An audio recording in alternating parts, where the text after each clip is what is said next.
6, it's me, Mr. A, back with story time for another day, and we're going to carry on with Tom's Midnight Garden by Philippa Pearce. Let's see what Tom can see from the top of this wall. "Tell me what you see," Hattie pleaded. "Well, from the top of the wall you can see the river," Tom began, "and if you follow the river with your eye—" "Yes, yes," whispered Hattie. Tom did not finish what he was saying, for at that moment Abel came round the corner of the trees.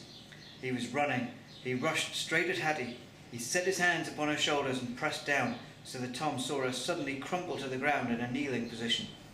Then he thrust something into her hand, and standing over her, he began speaking in a lowered, quick voice. Tom heard Hattie's voice replying. She sounded frightened. He could not hear what either of them said. In haste, Tom retraced his steps along the wall and climbed down again into the garden. By that time, Hattie was alone. "What on earth was the matter?" Tom asked. "Abel thought I was going to walk along the top of the wall as James did," said Hattie. "He wanted to stop me because of the danger." "Well, I thought he was going to beat you."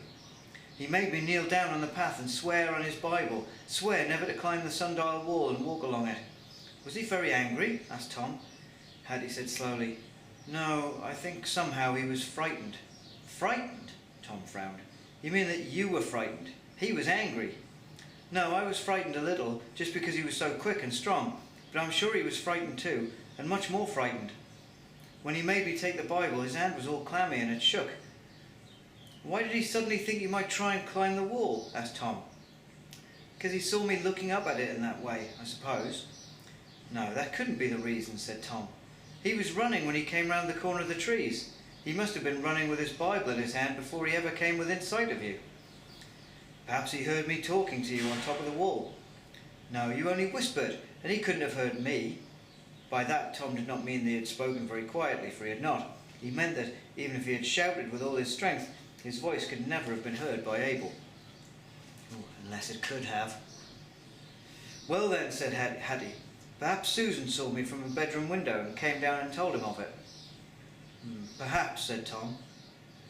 "I saw Susan at the window," but he was not satisfied with the explanation. At about this time, Hattie and Tom started on the building of the treehouse, and they soon forgot Abel's strange behaviour in their absorption in the work. Chapter 16. The Treehouse. In a letter to his brother, Tom wrote, "I am glad your measles are over. I wish you were here. We are building a treehouse in the steps of St. Paul's."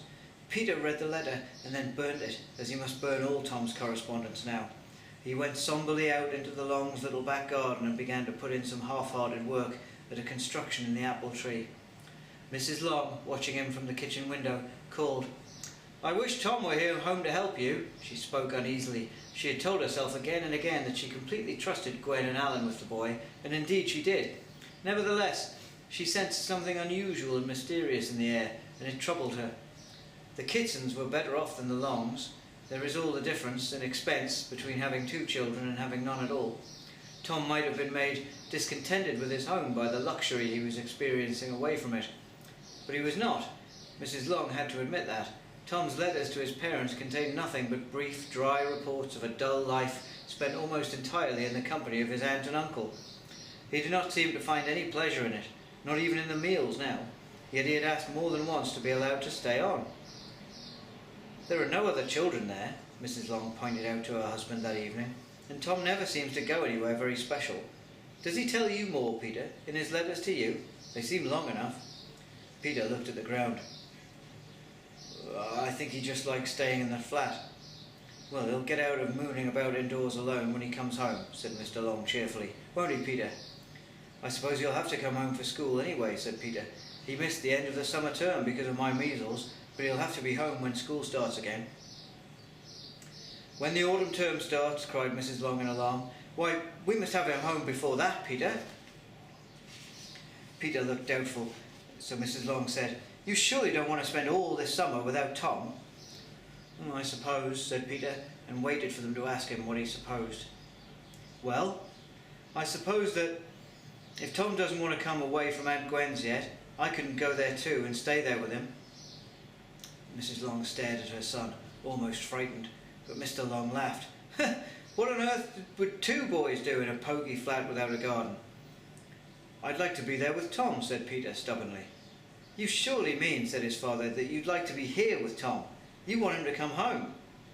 "You can't really want to go and stay with him in that flat," said his mother. "I do then," said Peter. "I do. I lie awake at night and wish I were there, and then I fall asleep and dream that I'm there. I want to go, I do, I do." "But why, Peter, why?" asked his mother. Peter only cast his eyes down and repeated in a flat, obstinate voice that he knew he would like it. There the conversation was left, without conclusion. That night Mrs. Long crept upstairs to the room that Peter shared with Tom. The door was ajar as usual, and she looked in. Peter was still awake. By the light of the street lamp outside she could see that his eyes were open, staring across the room at the picture postcard from Tom he had propped up on the mantelpiece. Mrs. Long stole away, but came again later, and again. On the third occasion Peter was asleep. She went right into the bedroom and stood over him, looking down at him. He must have been dreaming of something, for the expression on his face changed a little, even in sleep. Once he smiled, and then sighed, and once such a faraway look came into his face that his mother bent over him in an impulse to wake him and recall him to her. She restrained herself and left him. On her way downstairs from the bedroom, Mrs. Long passed the tiny landing window that looked over the back garden. She saw black projections from the apple tree there, the timbers of Peter's treehouse. His construction was certainly not as advanced as the one in the steps of St. Paul's, although Mrs. Long, of course, was not in a position to make that comparison. Tom's treehouse, anyway, already had the start on Peter's, a start by as long as it takes for a letter to be written, delivered, read, and then burnt. "Hattie works very hard at the treehouse," Tom had written to Peter. "She likes the idea of it." Oh, excuse me. There he understated her feelings. Hattie was deeply excited about the treehouse, to a degree that quite surprised Tom. For one thing, she thought of it as her house in a way that the big house was not. That was her aunt's house, and her cousin's, and she was only there on sufferance. This treehouse, however, could be her own house and home, and she talked wildly of furnishing it with her doll's tea set, and even with objects filched from the spare bedrooms of the big house.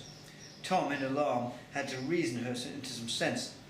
Then again, Hattie loved the treehouse because it was the best of all her hiding places in the garden. "Nobody would ever suspect it was here," she said, "unless they had seen it being built. None of the cousins know." "Has Abel seen it?" asked Tom. "He's never seen me carrying stuff or climbing up, or even coming in this direction. I've been very careful to keep out of his sight." "I haven't bothered about that," said Tom, "but of course he's never seen me anyway."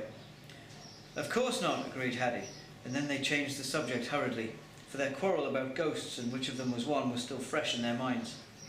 However, as it turned out, Abel certainly must have known about the treehouse. That afternoon he was working in the garden, netting the strawberry beds. Hattie and Tom knew that because they always liked to locate Abel and everybody else in the house or in the garden before they went up into their treehouse. This time they made sure that only Abel was about and that he was some way away. Then they climbed up. By now the house was finished, but Hattie still had ambitions. Oh. "If it's to be anything like a real house," she said, "it should have windows, not just accidental gaps in the walls. The windows must be oblong in shape," Hattie said, "like those of the big house." "You're expecting too much," Tom grumbled, and in the end Hattie herself had to make the windows, such as they were. There were 2 of them. They were still more like ragged holes than windows. Hattie worked patiently from the inside and then from the outside, plaiting twigs along the window edges, trying to make them straight and firm. Tom was not helping. He hoped that Hattie would tire of the idea of a house with windows, and a house, although that did seem likely at present. Then he would suggest a more interesting possibility, that the windows, after all, were portholes, and that this was the captain's cabin on a ship at sea. Hattie never finished her windows. She was humming as she moved from one bough to another outside the wall of the treehouse. Then she stopped to call Tom. "Tom, there's a cracked bough this side. Is it all right? Have you ever sat on it?" "A cracked bough?" said Tom. "Oh yes, I've been out on that one." Hattie's humming was resumed, jerkily, as she began to move again. "Only," Tom began to add, "I dare say I'm different. I wouldn't advise you." He didn't see it happen. But the cracked bough must have begun to break at once, even at the first pressure of Hattie's slight weight. He heard the cracking, tearing sound. He heard Hattie's little "oh" of surprise that lasted only part of a second before it became a scream as she felt herself falling. it there. We'll pick up tomorrow and see if Hattie's alright.